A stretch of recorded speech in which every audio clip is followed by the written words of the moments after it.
Hello there, and a very warm welcome to another video from Change Tips and Tools. My name is Phil, the Brummie that hails from Birmingham, England.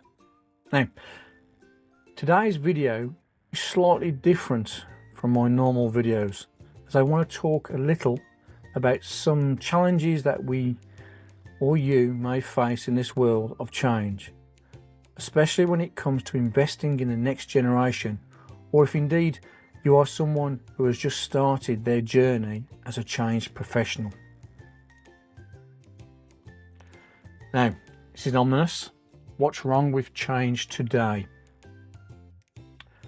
Over the last 15 years, I have seen a concerning trend that is starting to drive many talented young people away from a career in change or transformation.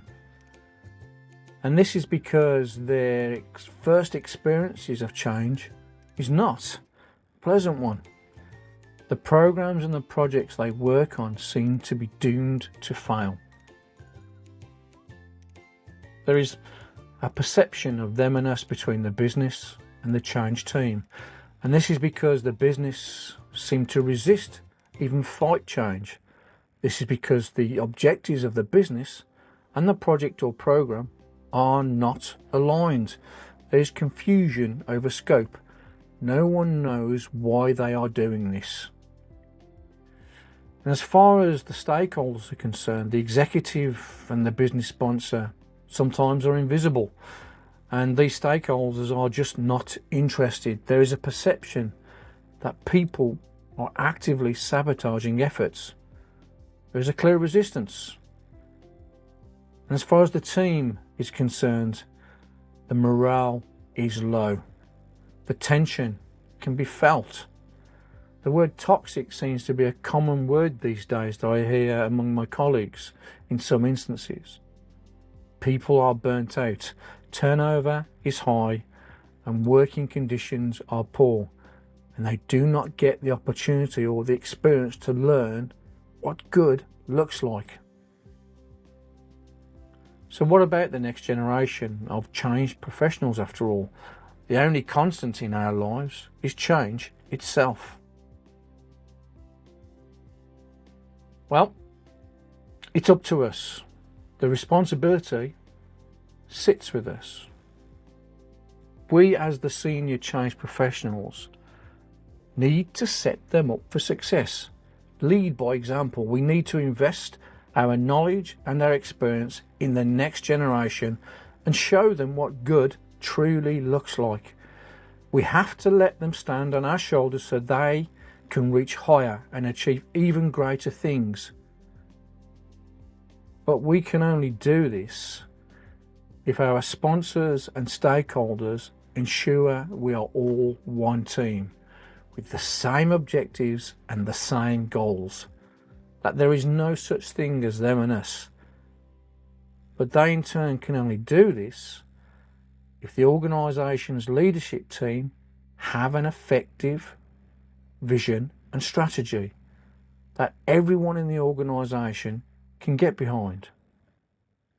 So, let's focus on what good looks like when it comes to a vision and strategy, and how many organisations actually achieve this.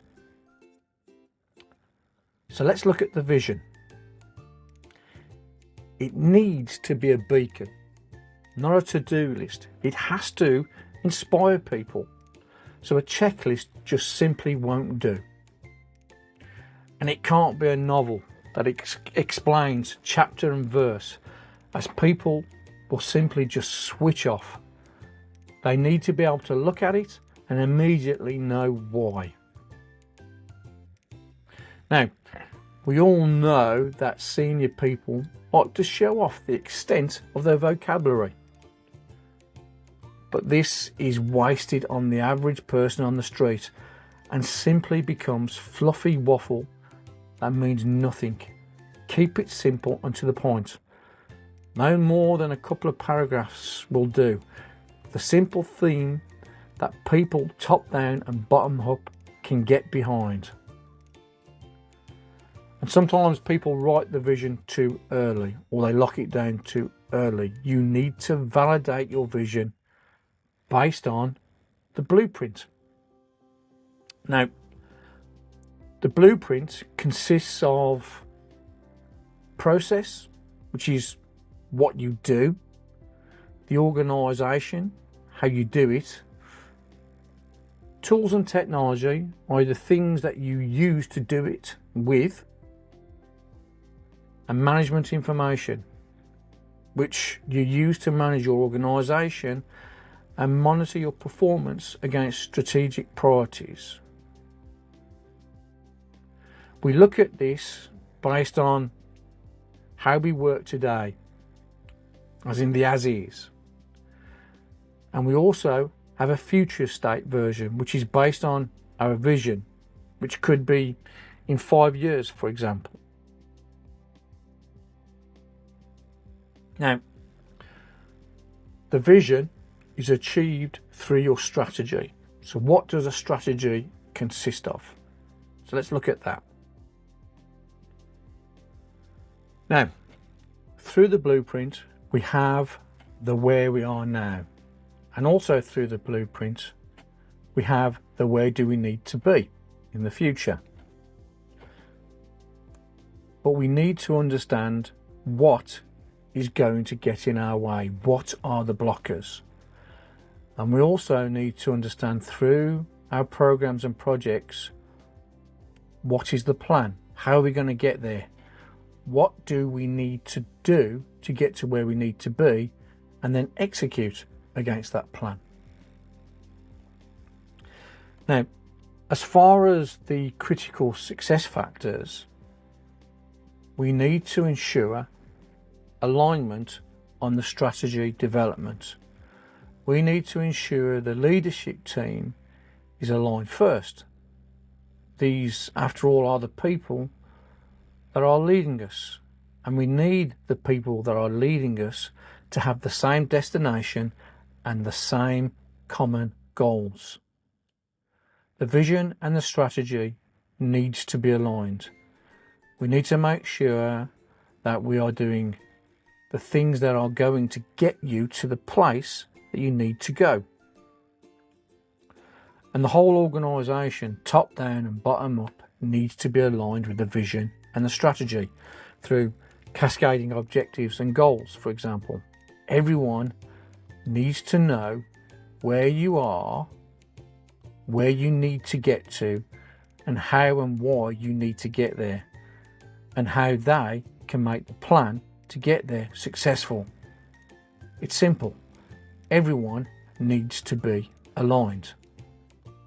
Now, as far as your purpose, everybody needs to understand, why do you exist? Who do you do it for? Who is your main customer? And what do you do for them? This needs to be understood from an internal customer as well as an external customer perspective. Make sure it's simple to understand. No buzzwords or showing off the extent of your vocabulary. Simple is best. And remember, this is not a marketing exercise. It should resonate at the core foundation of why you exist. Your values underpin your mission.